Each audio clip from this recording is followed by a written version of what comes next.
Et hop. Bonsoir Twitch, bonsoir à tous, bonsoir le chat. Est-ce que vous allez bien? Tac. Ah. Alors, on vous prévient tout de suite pour ce soir. On a des petits problèmes de connexion. Véronique va être là, puis plus là, puis revenir. On va essayer de faire au mieux parce que la connexion n'a pas l'air très stable. Mais ça va bien se passer et vous allez voir, ce live va être super intéressant. On vous voit. Vous voyez tout le monde? Est-ce que vous voyez aussi Véronique? On va faire des petits tests de son pour être sûr que tout le monde. Ouais, ça frige, ouais.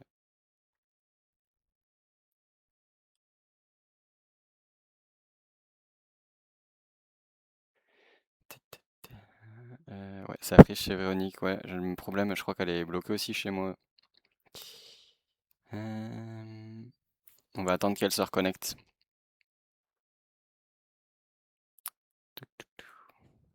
Hop.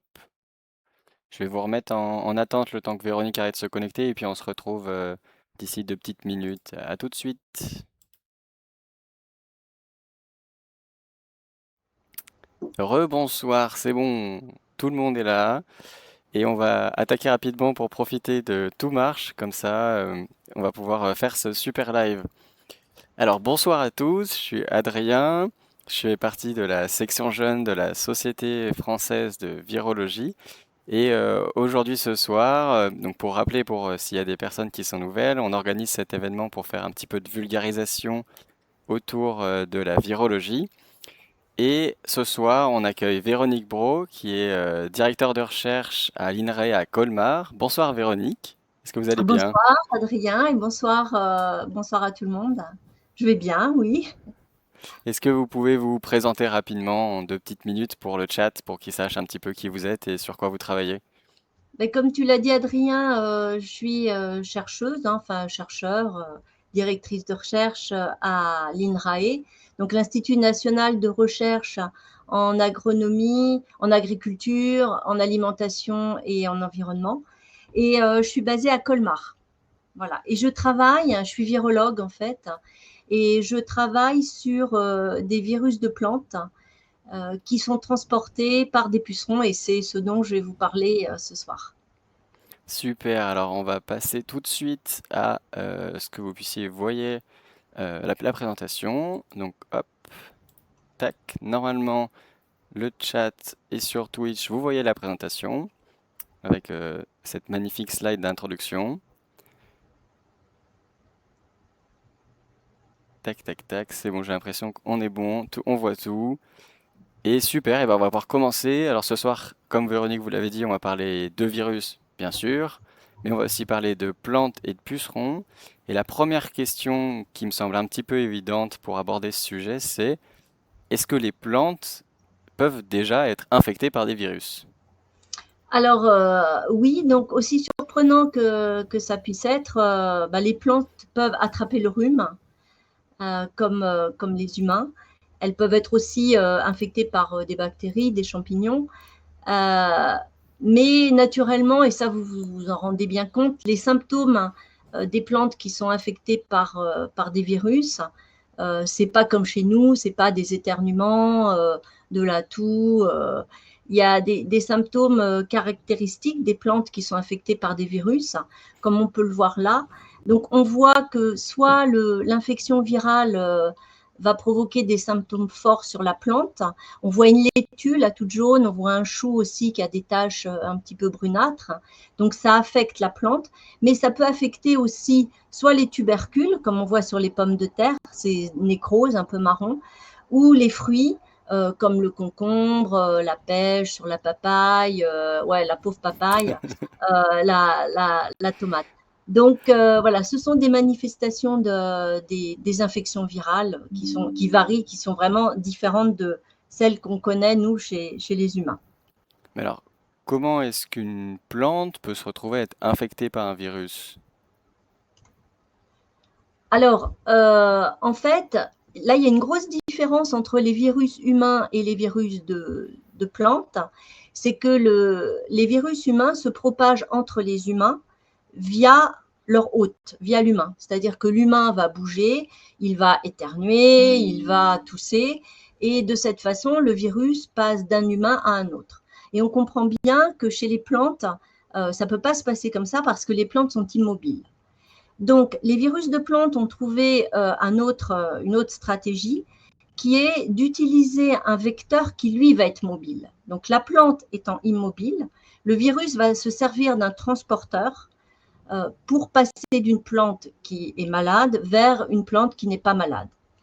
Et ces vecteurs, voilà, ces véhicules, ces transporteurs qu'on appelle vecteurs dans notre jargon scientifique, il en existe énormément, mais on les trouve principalement parmi les insectes. Alors vous voyez là sur la diapo des cicadelles, alors attendez, parce que comme je ne vois pas les diapos, je suis obligée de les mettre moi aussi, 2 minutes. Pas de souci. Donc, vous avez voilà, les coléoptères, les aleurodes, les thrips, on a aussi des petits acariens, mais on a aussi des vecteurs qui sont dans le sol. Là, vous voyez des champignons microscopiques et des petits vers, des nématodes. Mais le champion toute catégorie là-dedans, c'est le puceron et c'est aussi notre modèle d'étude. Voilà. Et là, on voit des espèces de pucerons. Alors, il faut savoir qu'il a été répertorié environ 5000 espèces de pucerons. Hein. Et là, on en voit certaines. Donc, le puceron du chou, le puceron du pois, le puceron noir de la fève, un puceron jaune qu'on trouve sur le laurier, le puceron de la pomme de terre. Et encore une fois, notre modèle d'étude, c'est le puceron vert du pêcher, qui a un petit nom, ils ont tous des noms latins, donc celui-ci s'appelle Mysus persicé. Et alors, je vois c'est déjà ces premières informations commencent à poser un petit peu des interrogations dans le chat. Alors, je vais essayer de prendre les questions dans l'ordre. Il y a une question de Robin qui demande, est-ce qu'ils peuvent aussi se transmettre des maladies en reproduction? J'imagine que l'idée, c'est pour la reproduction de la plante, c'est ça? Je sais pas, Robin, si tu peux juste confirmer que c'est bien Ouais, ça la question. ou alors, est-ce que c'est les petits des pucerons qui vont aussi porter le virus? Ouais, Robin, il faudrait que tu reprécises ta question. Tu la reprécises plus tard. Ouais, on va prendre la question d'après qui était mais est-ce que un vecteur peut transmettre un virus à des plantes qui sont de deux espèces différentes? Oui, tout à fait. Ça, c'est une super question. En fait, ça va dépendre du puceron. C'est-à-dire que les pucerons que je vous ai montrés auparavant, il y en a qui sont très spécifiques et qui ne peuvent se multiplier que sur une plante. Donc, ceux-là ne pourront transporter les virus que d'une plante à une autre. Et puis, on a des pucerons qui, par contre, ne sont pas spécialisés sur une espèce de plante en particulier. Et c'est le cas du puceron sur lequel on travaille. Et donc, lui, voilà, il peut très bien prendre le virus d'une espèce de plante et aller le transporter vers une autre espèce de plante. Hein.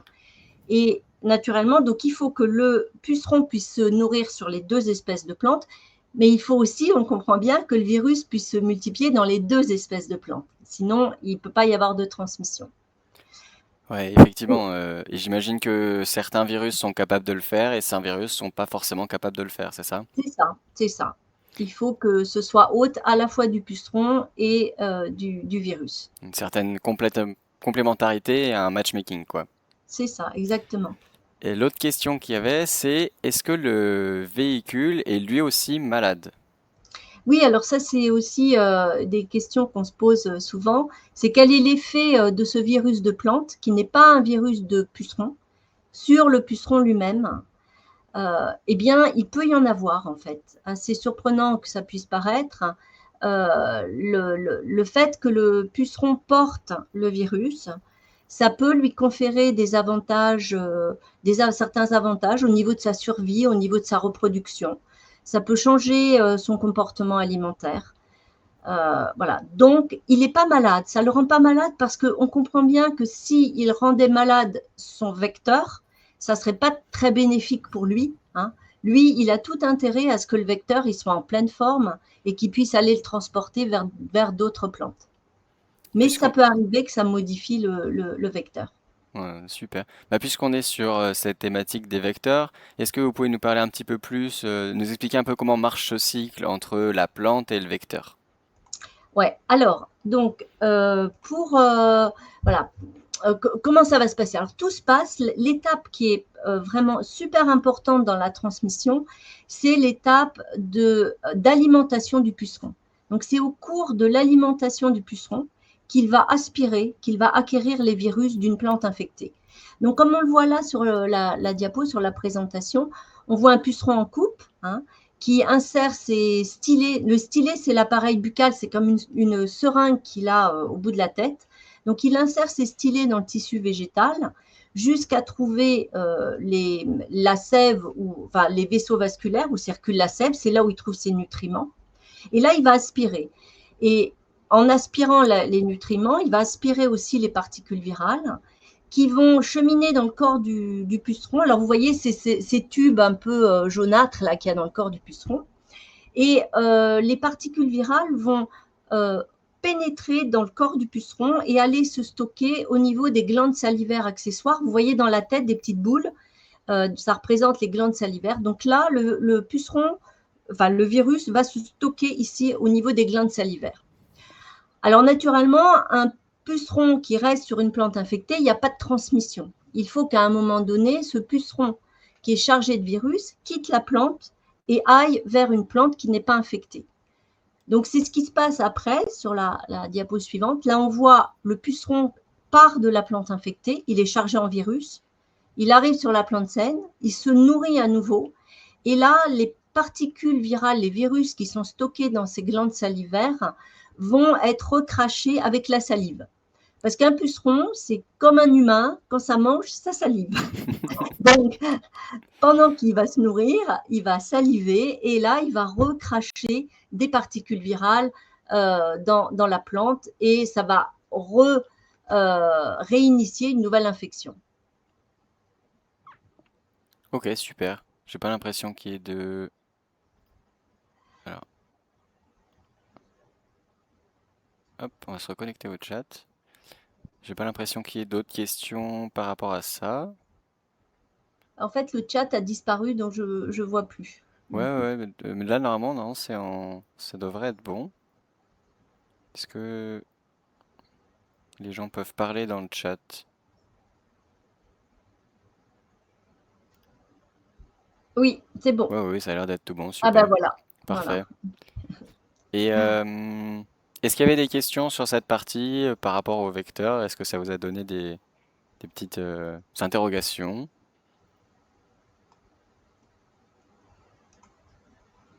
Non, ça a l'air d'être bon. Robin, je vois que tu parles dans le chat. Est-ce que tu peux reformuler ta question que tu avais posée au début sur ton histoire de transmission avec la reproduction? Parce qu'on n'était pas sûr de comprendre si c'était du côté de la transmission entre les plantes ou entre les pucerons.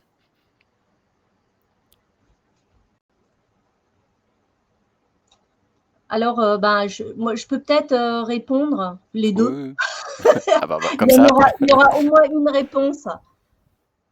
entre les plantes elles-mêmes, sans les vecteurs. Ah, d'accord. Est-ce qu'une plante malade va, alors là, si je reformule ta question, Romain, c'est est-ce qu'une plante malade va transmettre le virus à sa descendance, donc via les graines? Donc oui, c'est possible. Voilà. Est-ce que les graines seront malades? Voilà. C'est Félix qui reformule la question de Robin. Et oui, ça peut se faire, mais ça reste très rare, en fait, ce mode de transmission. Donc, c'est possible. Il y a des virus qui se transmettent par la graine. Ça veut dire que si on plante les graines, il va y avoir une infection virale. Et c'est vrai que ces virus n'ont pas forcément besoin de vecteurs, on comprend bien, puisque le virus se transmet, a trouvé un autre moyen de propagation par les graines, quoi. Donc oui, oui, ça peut arriver. Par contre, un puceron, quand il est porteur de virus, il peut l'être toute sa vie, c'est-à-dire c'est stocké dans ses glandes salivaires. Donc le puceron, toutes les plantes qu'il va visiter, hein, il peut recracher le virus et donc infecter toutes les plantes qu'il va visiter. euh, mais il ne les transmet pas à sa descendance. La plupart des virus ne sont pas transmis à la descendance. Donc, ce qu'il faut bien voir, c'est que c'est vraiment un transporteur, c'est un vecteur. C'est un moyen de transport, mais ce n'est pas un hôte. Le virus ne se multiplie pas dans le puceron. Il chemine dans le corps du puceron, mais il ne s'y multiplie pas. Je pense que ça répond parfaitement à la question de Robin. Et ben, on va pouvoir continuer. Est-ce il y a des pucerons qui sont sans virus? Ah oui, oui, oui. Oui, oui, bien sûr. Je dirais même la plupart des pucerons sont sans virus de plantes. Attention, parce qu'on ne va pas complexifier l'histoire, parce que les pucerons portent leur propre virus, par contre, hein, qui sont là pour le coup des virus de pucerons et pas des virus de plantes, qui n'affectent pas les plantes. Mais bien sûr, il y a des pucerons sans virus. Oui, heureusement, parce que sinon, je pense qu'on aurait des dégâts très importants dans les cultures. Ouais, et donc du coup, pour reprendre la question de Robin, ou la remarque de Robin, c'est que le virus, là, les virus en tout cas dont on parle, sont des virus de plantes, et donc par définition, vont vraiment plus impacter la plante que le puceron, c'est ça? C'est ça, exactement. Ouais, Robin, c'est ça, tout à fait. Super, je pense qu'on a répondu à toutes les petites questions qu'il y avait dans le chat, on va pouvoir continuer. Euh, Ah bah alors, ça c'était la petite slide qui expliquait la suite de la propagation. Voilà, ouais, un petit peu. Et donc, pour revenir à notre titre, pourquoi est-ce qu'on parle de manipulation? Et qu'est-ce que ça veut dire déjà, cette histoire de manipulation? Alors, j'espère que vous aurez compris avec ma petite introduction qu'un virus de plante, s'il ne trouve pas de vecteur, euh, en fait, il va rester dans la plante, il va finir par tuer la plante et c'est une espèce de forme de suicide. D'accord? C'est-à-dire que la plante va mourir et le virus avec. Donc, un virus de plante, on va dire si je le rends un peu humain, son objectif, ça va être d'attirer le vecteur pour pouvoir s'échapper de la plante avant qu'elle ne meure. Okay, et c'est là où ce virus, il va avoir les capacités de manipuler sa plante, puis, on le verra, de manipuler le puceron pour que cette transmission, elle soit efficace. Donc, c'est ce qu'on appelle la manipulation. C'est connu sous le terme de manipulation parasitaire, mais on l'applique au virus de plante. Donc, pour répondre à la première partie que vous avez énoncée, est-ce qu'on peut en savoir un peu plus sur, déjà du côté de la plante, qu'est-ce qui se passe? Voilà. Alors, donc, on va voir comment un virus de plante peut manipuler la plante pour attirer le vecteur. Alors, il y a 3 choses qui peuvent se passer. Il y en a peut-être un petit peu plus, mais on va parler des majeures. Déjà, lorsque la plante est infectée par un virus, le virus va lui faire changer la couleur. Une plante saine, pas malade, elle va plutôt être verte. Et quand elle va être malade, elle va changer de couleur. Et de manière assez surprenante, elle va avoir tendance à développer des jaunisses, à devenir jaune. Et en fait, le jaune, c'est la couleur qui attire le puceron. Donc, la plante ne devient pas bleue, elle ne devient pas rouge, elle devient jaune parce que le jaune attire le puceron. Alors, vous allez me dire, le puceron, il voit en couleur, alors il voit des longueurs d'onde, mais avec le jaune, c'est plus la brillance, c'est plus le contraste aussi par rapport au sol qui fait que le puceron va percevoir vraiment cette couleur-là comme attractive. Donc ça, c'est la première modification que va induire le virus dans la plante. La deuxième, c'est que le virus, il est capable de modifier les odeurs de la plante. Alors, les plantes, elles émettent des odeurs, hein, mais quand elles sont infectées, elles en émettent plus et quelquefois des odeurs différentes qui vont être perçues par le puceron comme attractives. Donc, il va y avoir la couleur, il va y avoir les odeurs. Et la chose peut-être la plus surprenante, c'est que le virus est capable de modifier le goût de la plante. Il va modifier la composition de la sève, donc c'est les nutriments du puceron. Voilà, il est capable de modifier ça. Et il va rendre la plante plus appétante. Donc en fait, si on prend la diapositive d'après, pour résumer, c'est juste pour résumer, on voit qu'un virus dans une plante, il est capable de changer la couleur, les odeurs, le goût. Et si vous laissez le choix à des pucerons, si vous prenez des pucerons et puis vous faites un petit jeu, là, vous leur dites, alors ces pucerons, ils ne portent pas de virus, hein. Vous leur dites, bah voilà, vous avez le choix entre des plantes malades et des plantes qui ne sont pas malades. Les pucerons vont être attirés par les plantes malades par rapport aux plantes non malades. Et ça, c'est vraiment un mécanisme de manipulation, puisque là, le virus a tout gagné. Il a attiré les pucerons vers la plante malade. Donc ça, c'est déjà des mécanismes de manipulation de la plante par le virus. Alors, et une petite question qui dit donc un manque. Non, je veux une plante qui a un manque d'azote ou haute carence qui qui a tendance à décolorer les feuilles, va aussi avoir tendance à attirer les pucerons sans forcément qu'elles soient infectées par le dit virus. Ça, c'est possible. C'est possible, mais à la limite, ça va avoir, oui, ça risque d'affaiblir encore plus la plante, mais si la plante n'est pas infectée, par un virus, je veux dire, qu'il y ait des pucerons dessus, ça ne va pas propager le virus, hein. On est hors champ de la transmission, là. Ouais, d'accord. Delphi, j'ai vu ta question, mais on reviendra après dessus un peu plus tard. On finit Ouais. sur la partie manipulation. Mais c'est intéressant comme Alors, question, je la note, je t'ai pas oublié. Pas de souci. donc, en fait, il y a une petite chose. Donc là, dans le schéma que je vous ai montré, en fait, on voit que la plante infectée va attirer le puceron. Mais donc le puceron va se nourrir, il va se charger en virus. Mais si ça s'arrête là, l'histoire, je veux dire, le virus n'a pas gagné, hein. Il a attiré le puceron, soit, mais il n'a pas bougé. Donc, la deuxième étape, c'est comment le virus peut manipuler le puceron. Et ça, c'est quand même quelque chose qui est encore plus surprenant que la manipulation de la plante. Parce qu'on a remarqué que, c'est la diapo d'après, que quand on a des virus, cette fois-ci, des pucerons, pardon, qui sont porteurs de virus, et qu'on refait le test de choix, on leur laisse le choix entre une plante malade et une plante qui n'est pas malade, eh bien, les pucerons qui portent le virus vont avoir une préférence, une attraction vers les plantes qui ne sont pas malades.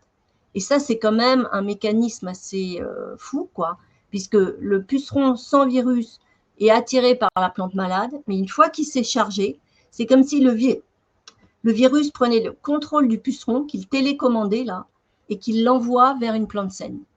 Et de cette manière, voilà, il y aura une transmission super efficace du virus, quoi. Alors, on a eu pas mal de questions dans le chat et déjà une question qui est plus autour de la biologie du puceron. Est-ce qu'on sait pourquoi les pucerons préfèrent cette couleur jaune? Alors, ça rejoint un petit peu ce que vous expliquez avec cette histoire de contraste, c'est ça?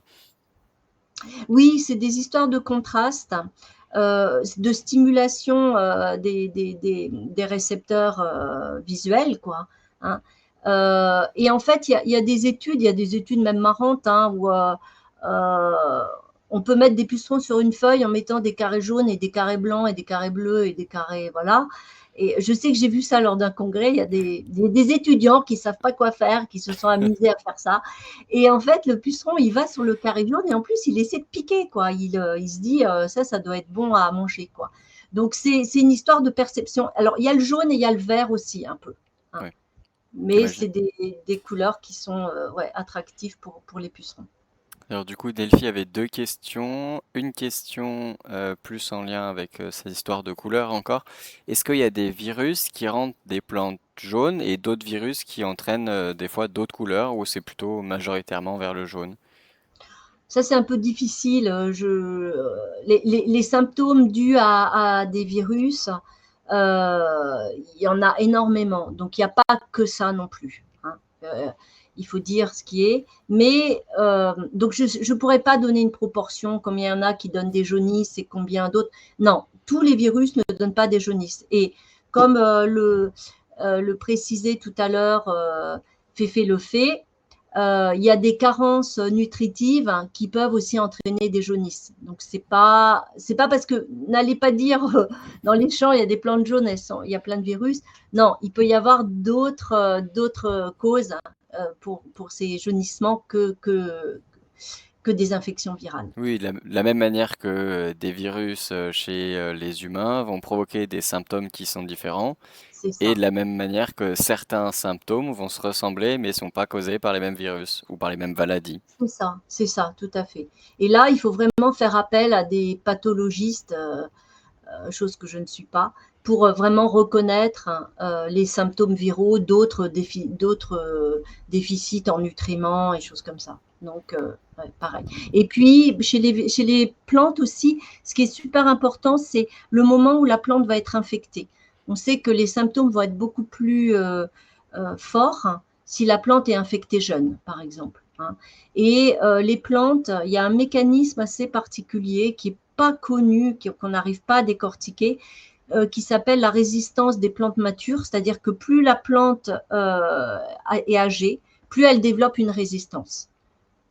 C'est comme si, bon, c'est bon, elle a fini de pousser, elle peut mettre toute son énergie à lutter contre les pathogènes, hein, voilà, tout ce qui peut l'agresser. Alors qu'avant, au départ, euh, ben, elle pousse et puis voilà, elle est sensible, voilà quoi. Ouais. Et elle a pas assez d'énergie pour lutter contre les pathogènes.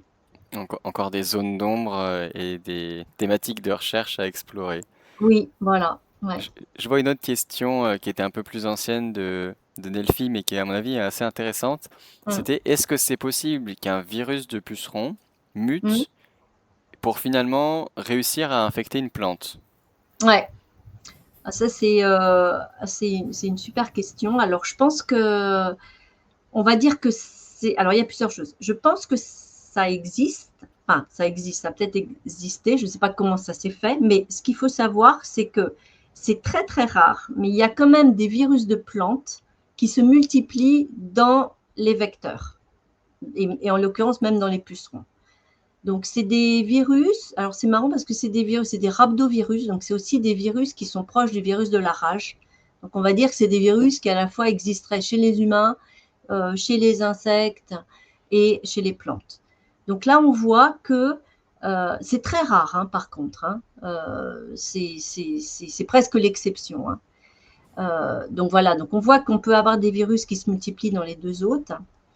Et par contre, ce qu'on pense qui a pu arriver, alors je vous ai parlé tout à l'heure, je vous ai dit que les pucerons, ils pouvaient avoir des virus aussi, mais leurs virus, quoi. Et en fait, ces virus de pucerons, ce qu'on sait, c'est que quand le puceron se nourrit, il les recrache dans une plante. Donc, là, pour le coup, c'est des virus de pucerons, c'est compliqué, hein, qui passent par la plante. Hein, et ils ne se multiplient pas dans la plante, mais ils peuvent bouger quand même dans la sève et être à nouveau aspiré par d'autres pucerons qui seraient sur la plante. Donc là, c'est le puceron qui utilise la plante comme vecteur pour se propager entre les individus. Hein.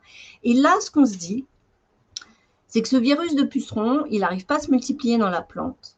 Mais s'il arrive à choper une protéine d'un autre virus qui l'aide à se multiplier, peut-être qu'un jour ou l'autre, il deviendra un virus de plante. Et peut-être qu'il y a parmi les virus de plante des virus qui étaient des virus de pucerons, en fait, au départ, et qui ont perdu la capacité de se multiplier dans. Euh... Je vois, je vois bon, on va arrêter là. on a perdu quelques personnes dans le chat. Non, mais c'est vrai que c'est Ouais, des questions qu'on a sur l'évolution et d'où viennent les virus, c'est de ça. ce qui sont dans ces cycles-là. On a les mêmes questions pour les virus qui sont transmis par les insectes, mais entre les insectes et les mammifères, de savoir un petit peu. Mais c'est un peu la question de l'œuf et la poule, quoi. Qui était là avant et comment ça s'est fait. Voilà. Ouais, ouais. Bon, c'est vrai que là, on s'est un peu éloigné de la manipulation mais c'est le monde des virus qui est un monde passionnant, hein, de toute façon. Mais c'est bien, ça montre aussi qu'il y a plein de questions dans nos domaines Ouais. et on se pose encore plein de questions et il y a beaucoup de recherches à faire sur toutes ces questions-là. J'ai une autre question qui était, enfin, une espèce de commentaire sur cette histoire de virus et plantes et pucerons, qui disait, Mhm. est-ce que c'est une sorte de symbiose entre le virus de pucerons et des plantes? Alors, je sais pas Ah oui, exact. de ce que je viens juste de parler. Euh, En fait, je vois le bénéfice d'une symbiose. Il faut qu'il y ait un bénéfice des deux côtés. Hein. là, pour l'instant, hein, je vois le bénéfice euh, du virus de plante du virus de puceron, pardon, d'utiliser la plante. Mais quel est le bénéfice de la plante d'être pas infectée, puisqu'elle n'est pas infectée, mais de porter des virus de puceron? Ah ben, je vais vous dire, on essaie de chercher parce qu'on se dit il y a peut-être quelque chose, mais j'ai pas la réponse. Pour l'instant, on n'a pas trouvé. Oui, c'est vrai que cette histoire de symbiose, enfin le terme de symbiose implique qu'il y ait un bénéfice des deux côtés, que ce soit Ben, dans un sens et dans voilà, l'autre. c'est Alors ça. que on considère quand même plutôt que les virus sont des parasites, c'est-à-dire que ils vont Mm, profiter d'un hôte, mais l'infection chez l'autre va pas apporter d'avantage à l'autre, même c'est ça. plutôt l'inconvénient en général. Alors, il y a quand même des exceptions parce qu'il y a des bons virus, hein. Ah, Et chez les plantes, par exemple, il y a des virus qui leur permettent de résister à la chaleur. Et ça, on pense que c'est parce que quand une plante est infectée, elle ferme son système de transpiration et du coup, elle a moins besoin d'eau et elle peut mieux résister à la chaleur. Donc, voilà. Donc, peut-être que là, pour le coup, c'est un bénéfice pour la plante d'être infectée. Là. de toute manière, à chaque fois avec les virus, il faut prendre ça comme règle générale. Quand on dit quelque chose, il y a une exception qui existe. C'est ça, exactement. Bon, c'était super en tout cas comme digression. Je pense que ça a intéressé pas mal de gens. J'ai vu que ça répondait pas mal dans la chance sous cette canicule, ouais, exactement.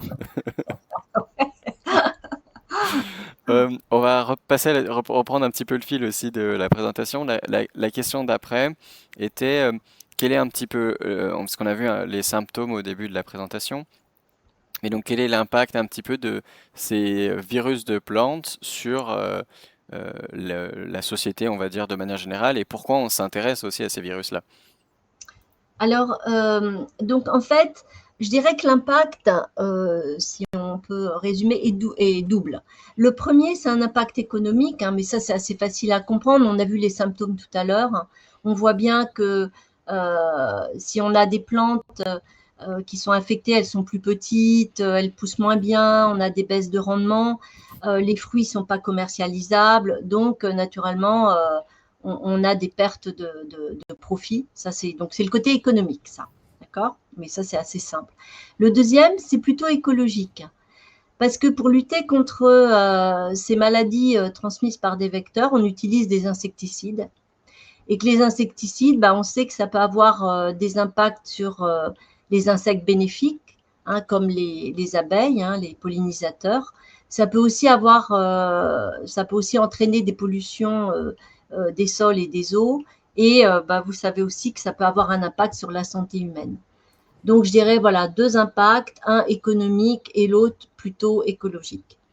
Et donc du coup, puisqu'on parle ici de la lutte contre les vecteurs, parce que pour l'instant c'est la seule solution qu'on a pour vraiment contrôler ces virus, qu'est-ce qu'il existe comme moyen de lutte actuellement?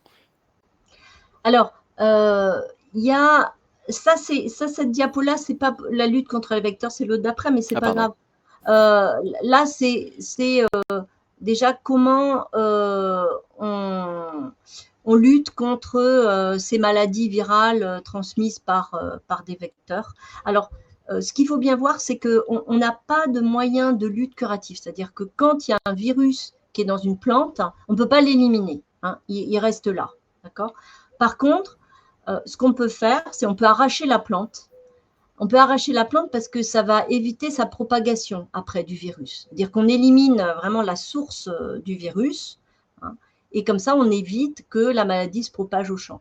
Alors vous allez me dire, ouais, c'est pas trop cool d'arracher les plantes dans les champs, mais il vaut mieux arracher quelques plantes et éviter que tout un champ soit contaminé. Donc ça, c'est la première chose.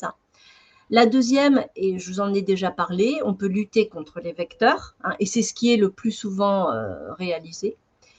Et la troisième, c'est plutôt en prévention, c'est-à-dire qu'on peut essayer de planter des plantes qui sont résistantes au virus ou tolérantes au virus. Alors, je vais juste faire la distinction entre les deux termes. Résistante. Ah. Eh ben ça se passait bien jusque-là, mais on a un petit bug. On revient sur cette histoire de résistante et tolérante. On essaie de récupérer Véronique et on revient sur en live. Désolé, à tout de suite. Tac, c'est tout bon, nous revoilà. On a Ok, récupéré tout le monde, on peut recommencer. On était sur cette histoire de différence entre la résistance et la tolérance. Et après, j'ai vu qu'il y avait voilà. des questions dans le chat, on les prendra au fur et à mesure. Ok, donc ce que je disais, c'est que des plantes résistantes, on va essayer donc de sélectionner des plantes où le virus va pas se multiplier ou très peu. Et tolérante, en fait, le virus peut se multiplier dans la plante, mais il n'induit pas de symptômes aussi forts que dans une plante sensible. Donc, il n'y a pas l'effet sur le rendement. Voilà, donc c'est la différence. Alors j'ai vu que, tac tac tac, il y avait parce qu'il y avait d'autres questions avant, mais c'était plus sur les moyens de lutte, donc on reviendra après dessus. J'ai vu que Ok. Robin qui posait, non, Nefi qui disait, quelles plantes ça touche, par exemple, des plantes qu'on connaît un petit peu plus, enfin, alors on avait déjà eu des exemples au début, mais Des plantes qui, qui sont touchées par ces virus-là et qu'on connaît, enfin, qui seraient faciles à citer. euh, des, je dirais, je sais, vous devriez me poser la question, est-ce qu'il y a des plantes qui ne sont pas affectées par des virus? Parce que je pense que les virus infectent toutes les plantes. Et en fait, maintenant qu'on a accès à des techniques où on peut regarder dans une plante tous les virus qu'il y a, on se rend compte en prenant des plantes, à la fois des plantes sauvages, des plantes cultivées, voilà, que des virus, il y en a partout. Donc en fait, je ne peux pas vous faire la liste parce que je dirais que c'est toutes les plantes quoi, qui ont des virus. Et après, je pense que la question était peut-être aussi les plantes qui ont des virus mais qui ont des symptômes d'un point de vue économique, et des plantes qui ont, enfin des plantes qui sont vraiment touchées ou au point que ça, voilà. Là, je pense qu'il a spécifié les filles dans le chat dans le sens où quel genre de culture pourrait vraiment être ravagée par des virus, parce qu'il y a des, Ah bah alors là, donc ça touche les céréales, ça touche toutes les grandes cultures, ça touche le maïs, ça touche le colza, ça touche les pommes de terre, euh, toutes les cultures maraîchères. Donc je vous dis, ouais, même les tomates, ça touche tout. ouais, puis j'imagine que aussi pour les agriculteurs, c'est toujours un petit peu compliqué de faire la différence, ce qu'on disait, vu que les symptômes sont pas forcément spécifiques de l'infection virale. Euh, C'est-à-dire que lui, si ses plantes elles deviennent jaunes, euh, euh, il verrait pas. Lui, il sait pas dire si c'est une infection virale ou si c'est une carence ou des choses comme ça, quoi. Alors en fait, les agriculteurs, je pense qu'ils savent quand même reconnaître Ah ouais. mieux que nous. Je dis, moi, je reconnaîtrais peut-être pas, mais je pense que les agriculteurs, ils connaissent bien leurs plantes, leurs cultures, et je pense qu'ils arrivent à faire la différence entre des infections virales, des infections bactériennes, des infections fongiques. Je pense que eux, ils savent le faire un peu plus. Et puis quand on ne sait pas, ben, il y a des tests hein, pour savoir si la plante est infectée ou pas. Mais bon, les tests peuvent coûter un peu cher, donc je pense que les agriculteurs le font pas systématiquement. Oui, c'est pas aussi facile qu'un écouvillon dans le nez pour un Non, c'est test ça. Covid. Non, c'est ça. Du coup, on va passer à la. Alors, je vois qu'il y a pas mal de commentaires. C'est vrai qu'il y a des gens dans le chat qui mentionnent que c'est vrai que c'est assez impressionnant. On n'en entend pas, on n'entend vraiment pas parler de ce genre de maladie, en tout cas dans les infos ou genre comme ça, des choses comme ça. C'était aussi l'idée de ce live, hein, c'était de présenter ce genre de choses. Et je crois qu'on a reperdu Véronique qui vient de freeze. Allez, on revient tout de suite. Hop là, hop là. Ouais. Oui, je disais, rebonjour. On est revenus, c'est tout bon, tout va bien. Plusieurs personnes dans le. Oh, on a eu un raid de Germinou. Merci Germinou. C'est-à-dire qu'un autre streamer nous a envoyé ce stream. Enfin, ses viewers. Bonsoir à ceux qui viennent de Germinou. Merci beaucoup pour le raid. Alors, on a des petits problèmes techniques. Là, notre intervenante Véronique vient de nouveau freeze, mais vous inquiétez pas, on va faire des petits allers-retours. Et trop bien. Bah, enchanté. Je sais pas si tu connais un petit peu. On arrive un peu à la fin du live, mais super. On va juste refaire une petite pause et puis on reconnecte Véronique et on revient. À tout de suite. Ouais, exactement, on parle de plantes et des virus, enfin plus spécifiquement des virus et comment on a parlé un petit peu de la manipulation des plantes et tout ça, enfin c'est assez intéressant, ouais. Hop, c'est bon, vous êtes revenu, Véronique? Non?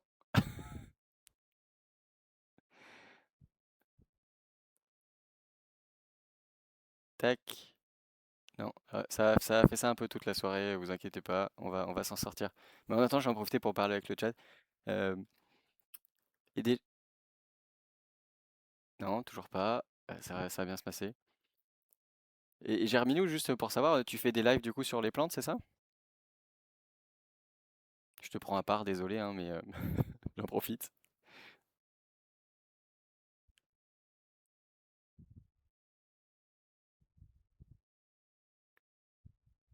Ok, trop bien, trop intéressant, des streams culturels. Rebonsoir Véronique. Est-ce que ça a l'air de tenir? Vous m'entendez, c'est bon? Attendez, hop, hop là. Est-ce que vous m'entendez? Oui, Super, on est revenu en live. Là, c'est rigolo, on a eu... Ah, bon, ça va finir par marcher, hein. C'est pas les plantes en particulier, même si c'est mathématiques de chaîne, ok. Bah ouais, forcément. Bah, bienvenue. Et pour reprendre un petit peu l'introduction, moi je suis chercheur et je travaille, enfin le live ce soir est organisé par la section jeune de la Société française de virologie. On fait des lives comme ça où on invite des chercheurs pour qu'ils viennent faire un petit peu de vulgarisation sur des différents sujets autour des virus.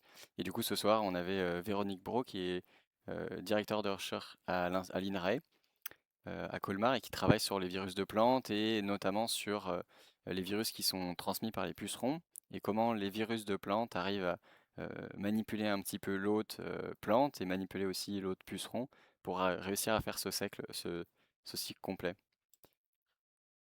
Euh, je vais juste... Donc voilà, donc c'était très intéressant. On est sur la partie un petit peu... On arrive vers la fin du live où on allait parler un petit peu plus des moyens de lutte et de ce genre de choses. Donc, si ceux que ça intéresse, bah restez. Et puis pour qui sont déçus de ne pas avoir vu le début, il y aura la rediffusion qui sera normalement disponible sur la chaîne de la Société française de virologie, sur la chaîne YouTube. Donc il y aura la rediffusion complète qui sera disponible là-bas si vous voulez aller voir un petit peu les informations qui ont été données avant. Je fais un peu de pub en attendant que Véronique arrive à se reconnecter. Hop. À chaque fois qu'elle se connecte, ça arrive de planter. Bon, on va mettre en pause le live 2 secondes. On va essayer de régler ça du côté avec Véronique et puis on revient. À tout de suite. Hop là, rebonsoir. C'est bon, Véronique est revenue. Ça a l'air de tenir. On va pouvoir continuer. Euh, tac, tac, tac. J'essaie de faire le tour de s'il y avait des questions qu'on avait zappées. Il y avait plusieurs questions qui étaient plutôt sur les moyens de lutte. Donc on va enchaîner sur la partie plutôt lutte des vecteurs et puis on reviendra un petit peu sur les autres moyens de lutte. J'ai vu que Nelfit avait aussi proposé des moyens de lutte innovants. On pourra en discuter ensemble. Tac. Donc, comment est-ce qu'on lutte contre les vecteurs? Parce que c'était un petit peu la partie qui avait l'air d'être cruciale, c'est ça, Véronique? oui, c'est ça.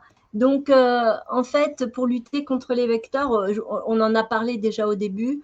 La méthode qui est la plus utilisée, c'est le traitement insecticide. Mais il y a d'autres méthodes. Il y a d'autres méthodes pour lutter contre les vecteurs. Et par exemple, on peut mettre aussi des filets anti-insectes. Alors ça, c'est surtout pour les cultures en serre, hein, parce on n'imagine pas mettre des filets sur des hectares et des hectares de culture. On peut aussi mettre des pièges jaunes pour capturer les pucerons. Hein, je vous ai dit, encore une fois, le jaune attire les pucerons. Il n'attire pas que les pucerons, hein, il y aura plein d'autres insectes sur les pièges jaunes. On peut utiliser des insectes qu'on appelle auxiliaires, enfin des prédateurs de pucerons. Alors, je pense que tout le monde connaît les coccinelles, hein, qui mangent les pucerons. On peut utiliser des plantes répulsives. Il y a des odeurs que les pucerons n'aiment pas. Par exemple, l'œillet d'Inde, l'odeur de l'œillet d'Inde. Donc, si on met des plantes répulsives, ça va repousser les pucerons. Oh non, bon, on va arriver à finir ce live, il n'y a pas de souci. Et hop, tac.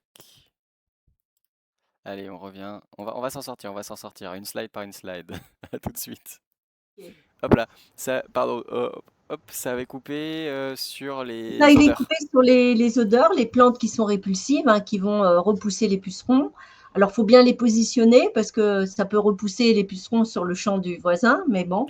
La dernière, c'est des champignons qui vont tuer les pucerons. On les appelle les champignons entomopathogènes.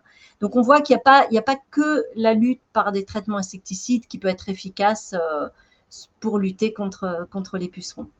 Et du coup, je crois que la dernière partie qu'on voulait aborder, c'était... Ah, on va y arriver, on va y arriver. Vous connaissez, vous connaissez la chanson, à tout de suite.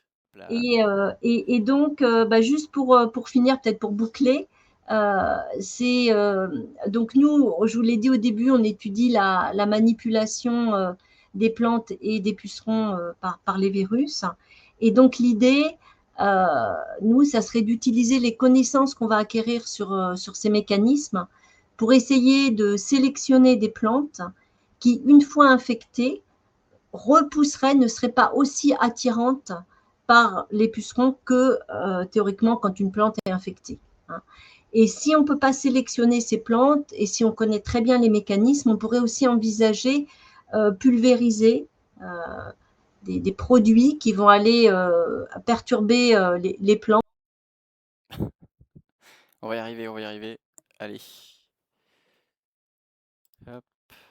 Et, Ah là là là là. Terrible cette connexion. Merci à ceux qui restent jusqu'au bout. On va y arriver au bout ensemble. On revient. C'est bon, on est de nouveau en live. bon, On a été sur pulvériser, en tout cas pour modifier la plante, c'est ça? Pour les rendre moins voilà, attirantes, c'est ça? voilà, pour qu'elle soit moins attractive quand elle est infectée, pour qu'elle soit moins attractive par les pucerons. Et alors, je reviens sur un vieux commentaire enfin sur un vieux message de Nelfi qui avait dit il y a à peu près une demi-heure. Et si on veut arrêter l'infection, est-ce qu'on pourrait pas créer des plantes qui sont faussement malades parce qu'on les a modifiées, mais en fait c'est un leurre et pouf, plus de pucerons sur les vraies plantes infectées et elles vont sur l'espèce de leurre qu'on a créé. Bah, on n'y a jamais pensé, parce que mettre des plantes malades, oui. Euh, ouais, faire des leurres, attirer. Alors, en fait, si, ça peut être une technique d'attirer les pucerons vers des plantes qu'ils aiment bien, comme ça, ils sont loin des cultures. Le problème, c'est que quand une plante est super infestée de pucerons, elle va finir par mourir, hein, parce que le puceron, il va pomper tous ses nutriments. Et une fois que la plante est morte, ah ben là, les pucerons se repropagent et vont aller infester toutes les plantes autour. Donc ça peut être efficace, mais après, il faut quand même trouver un moyen d'éliminer ces plantes où on a attiré les pucerons. Donc, s'il faut retraiter encore avec des insecticides, c'est pas le but, quoi. Mais c'est une bonne idée quand même. Hein. Et quelqu'un qui me pose la question, est-ce que les plantes qui sont moins attrac- moins attractives sont toujours en bonne Attractif. santé? Non, pas que, pas que. Euh, Encore une fois, là, je généralise quelque chose qui n'est pas généralisable. Il y a des exceptions. Vous avez des plantes infectées qui n'attirent pas les pucerons. Hein, et voilà, faut pas faire d'une généralité tout ce que j'ai dit, mais sachez qu'il y a une tendance, on va dire. Mais on peut trouver des plantes qui sont, on peut trouver des plantes même saines qui sont attractives pour les pucerons. Hein. Oui, exactement. Là, toutes les informations qu'on a données restent dans le cadre de ce Oui, live qui était autour de cette histoire de manipulation d'hôtes. Il y a des voilà. virus qui n'ont pas ces mécanismes-là et ainsi de suite. Donc, c'est pour parler en tout cas d'un sujet autour de ces virus de plantes. Mm. Est-ce qu'il y a des questions qu'on aurait oubliées? Je crois pas. Je suis en train de faire un petit peu le tour, mais je crois qu'on a répondu un petit peu tout ce qui a été posé.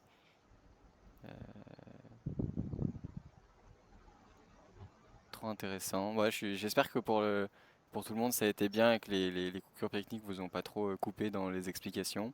En tout cas, n'hésitez pas si vous avez d'autres questions, même ceux qui sont arrivés en cours de route, si vous avez des questions, des interrogations, ça vous a euh, un petit peu éveillé. N'hésitez pas à poser des questions. Merci beaucoup. Non, j'ai l'impression que on a répondu à tout. On va attendre 10-15 secondes. le temps que les gens écrivent sur leur clavier leurs questions de ligne. En tout cas, moi, je vous remercie de m'avoir invité parce que c'était une expérience intéressante, hein. Et est-ce que les coccinelles, c'est toujours une bonne manière de lutter contre? Alors, oui, c'est. Alors, ce qu'il faut savoir, c'est que c'est pas l'adulte de la coccinelle qui est le plus vorace en puceron, ce sont les larves. Donc, si vous voyez, si vous trouvez des larves de coccinelle, vous pouvez les mettre. Le seul problème, c'est super efficace, hein, mais une fois qu'elles ont boulotté tous les pucerons, qu'il n'y a plus rien, eh ben, elles s'en vont. Donc, il faut aller en rechercher si vous avez à nouveau des pucerons. Il faudrait faire un élevage de pucerons pour avoir des coccinelles que vous mettez sur vos cultures régulièrement, quoi. Non, ben merci à vous tous, hein. C'était une super expérience, comme je dis, un nouveau média de communication, mais c'est très intéressant. Ouais, bah merci à vous, Véronique. Merci le Non, chat. ben de rien. C'était cool. En plus, vous avez été bien interactif. On a eu plein de questions et tout. C'était vraiment intéressant. Comme on le disait au début, pour ceux qui sont arrivés en cours, la rediffusion entière sera disponible sur la chaîne de la Société française de virologie sur YouTube. N'hésitez pas à aller checker si vous voulez voir un petit peu la partie que vous avez manquée. Et puis, bah, on se dit à bientôt sur un prochain live de vulgarisation. Merci encore, Véronique. Bonne soirée à Ben de tous. rien, non, merci à vous. Bye bye. Au revoir, tout le monde.